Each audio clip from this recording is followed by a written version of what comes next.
Bonjour à toutes et à tous et bienvenue sur Sport Prestige pour le premier essai de l'année 2009.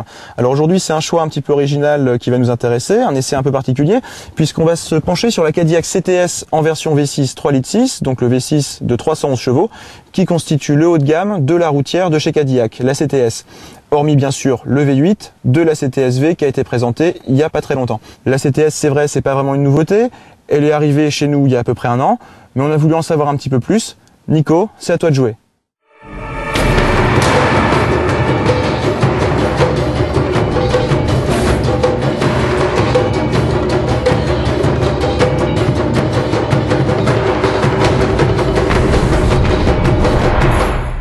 Donc alors une alternative assez originale je disais, puisque la Cadillac CTS dans le paysage automobile européen elle se remarque vraiment de loin, hein. Niveau design on peut difficilement faire plus massif, hein. On a des lignes taillées à la serpe, tout est dans la virilité clairement affirmée, elle revendique haut et fort ses gènes d'américaine pur jus, on a des feux avant verticaux qui viennent encore renforcer le côté massif, une grosse calandre taillée en V, presque comme une locomotive, c'est vraiment très massif. On a également une ceinture de caisse ici qui est très haute et qui vient encore renforcer le sentiment de robustesse de l'ensemble. D'ailleurs, donc cette ceinture de caisse assez haute est plutôt pénalisante en termes de visibilité puisqu'on a vraiment du mal à apprécier le gabarit du véhicule qui est pourtant pas démesuré, hein, 4,89 m, c'est moins qu'une Audi A6, mais en ville et pour les manœuvres, il faudra vraiment un temps d'accoutumance, hein, surtout en termes de visibilité arrière où les montants très épais sont vraiment gênants. Donc pour l'habitacle c'est la bonne surprise, mais le bilan reste quand même assez mitigé. On aime ou pas, la CTS joue à fond la carte de l'exotisme. Bien sûr on n'est pas encore au niveau des Audi A6 ou Lexus GS, les références de la catégorie, mais les progrès sont vraiment flagrants par rapport à la première CTS. L'ensemble est plutôt harmonieux, même si on garde un côté très clinquant, ça brille, c'est agencé de manière un peu exubérante et pas très intuitive, mais on sent qu'on s'approche des standards européens. On a une belle planche de bord en plastique moussé, des cuirs d'excellente facture, donc l'image de l'américaine pas très bien finie n'est plus vraiment justifié en fait. Il manque juste à la CTS quelques efforts sur certains ajustages, pas très précis, et quelques détails pas très bien soignés pour se mettre à niveau. L'espace habitable est correct, les sièges sont fermes mais pas inconfortables. Par contre, on manque un peu de maintien latéral aux places avant. Alors quand on démarre, qu'est-ce qui se passe? On réveille un V6 de 311 chevaux qui fait preuve d'un caractère ambivalent assez surprenant, hein.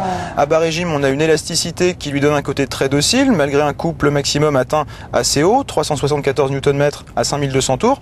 Mais on a aussi une excellente capacité à monter dans les tours, qui est vraiment étonnante pour une américaine. Plus on s'approche de la zone rouge, plus ça devient rageur. En fait, pour avoir un agrément moteur réellement supérieur, il faut regarder du côté de BMW et du 600 lignes de la 530i. Alors sur la route, la CTS, ça n'a rien à voir avec la BLS, la familiale Cadillac, qui n'est en fait qu'une Saab 9.3 recarrossée.